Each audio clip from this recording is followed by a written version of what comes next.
طلحہ بن عبید اللہ کہتے تھے کہ نجد والوں میں سے ایک شخص حضرت صلی اللہ علیہ وسلم کے پاس آیا، سر پریشان یعنی بال بکھرے ہوئے تھے۔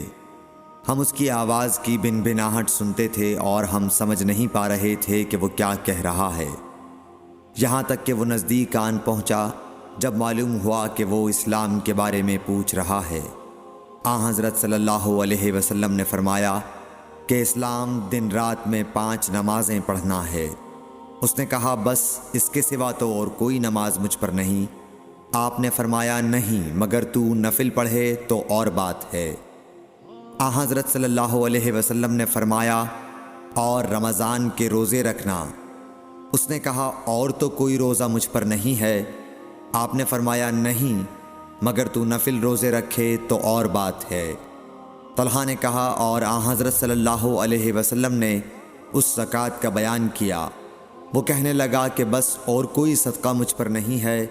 آپ نے فرمایا نہیں مگر یہ کہ تو نفل صدقہ دے تو اور بات ہے۔ پھر وہ شخص پیٹھ موڑ کر چلا گیا، یوں کہتا جاتا تھا قسم خدا کی میں نہ اس سے بڑھاؤں گا نہ گھٹاؤں گا۔ حضرت صلی اللہ علیہ وسلم نے فرمایا اگر یہ سچا ہے تو اپنی مراد کو پہنچ گیا۔ صحیح بخاری حدیث نمبر 46۔ حضرت صلی اللہ علیہ وسلم نے فرمایا جو کوئی ایمان رکھ کر اور ثواب کی نیت سے کسی مسلمان کے جنازے کے ساتھ جائے اور نماز اور دفن سے فراغت ہونے تک اس کے ساتھ رہے تو وہ 2 قیرات ثواب لے کر لوٹے گا۔ ہر قیرات اتنا بڑا ہوگا جیسے احد کا پہاڑ۔ اور جو شخص جنازے پر نماز پڑھ کر دفن سے پہلے لوٹ جائے تو وہ 1 قیرات ثواب لے کر لوٹے گا۔ صحیح بخاری حدیث نمبر 47۔ حضرت صلی اللہ علیہ وسلم نے فرمایا کہ مسلمان کو گالی دینے سے آدمی فاسق ہو جاتا ہے اور مسلمان سے لڑنا کفر ہے۔ صحیح بخاری حدیث نمبر 48۔ حضرت صلی اللہ علیہ وسلم اپنے حجرے سے نکلے، لوگوں کو شب قدر بتانا چاہتے تھے وہ کون سی رات ہے۔ اتنے میں 2 مسلمان آپس میں لڑ پڑے۔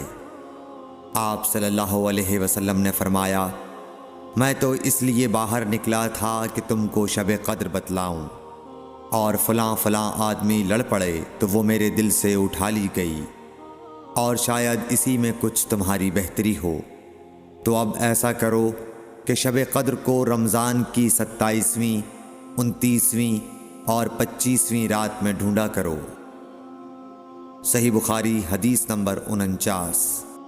ایک دن حضرت صلی اللہ علیہ وسلم لوگوں میں تشریف فرما تھے کہ آپ کے پاس ایک شخص آیا اور پوچھنے لگا کہ ایمان کسے کہتے ہیں۔ آپ صلی اللہ علیہ وسلم نے فرمایا کہ ایمان یہ ہے کہ تم اللہ پاک کے وجود اور اس کی وحدانیت پر ایمان لاؤ، اور اس کے فرشتوں کے وجود پر، اور اس اللہ کی ملاقات کے برحق ہونے پر، اور اس کے رسولوں کے برحق ہونے پر، اور مرنے کے بعد دوبارہ اٹھنے پر ایمان لاؤ۔ پھر اس نے پوچھا کہ اسلام کیا ہے؟ آپ صلی اللہ علیہ وسلم نے پھر جواب دیا کہ اسلام یہ ہے کہ تم خالص اللہ کی عبادت کرو اور اس کے ساتھ کسی کو شریک نہ بناؤ، اور نماز قائم کرو، اور زکوٰۃ فرض ادا کرو، اور رمضان کے روزے رکھو۔ پھر اس نے احسان کے متعلق پوچھا۔ آپ صلی اللہ علیہ وسلم نے فرمایا احسان یہ ہے کہ تم اللہ کی عبادت اس طرح کرو گویا تم اسے دیکھ رہے ہو۔ اگر یہ درجہ نہ حاصل ہو تو پھر یہ تو سمجھو کہ وہ تم کو دیکھ رہا ہے۔ پھر اس نے پوچھا کہ قیامت کب آئے گی؟ آپ صلی اللہ علیہ وسلم نے فرمایا کہ اس کے بارے میں جواب دینے والا پوچھنے والے سے کچھ زیادہ نہیں جانتا، البتہ میں تمہیں اس کی نشانیاں بتلا سکتا ہوں۔ وہ یہ ہیں کہ جب لونڈی اپنے آقا کو جنے گی، اور جب سیاہ اونٹوں کے چرانے والے دیہاتی لوگ ترقی کرتے کرتے مکانات کی تعمیر میں ایک دوسرے سے بازی لے جانے کی کوشش کریں گے، یاد رکھو قیامت کا علم ان 5 چیزوں میں ہے جن کو اللہ کے سوا کوئی نہیں جانتا۔ پھر آپ صلی اللہ علیہ وسلم نے یہ آیت پڑھی کہ اللہ ہی کو قیامت کا علم ہے کہ وہ کب ہوگی۔ پھر وہ پوچھنے والا پیٹھ پھیر کر جانے لگا۔ آپ نے فرمایا کہ اسے واپس بلا کر لاؤ۔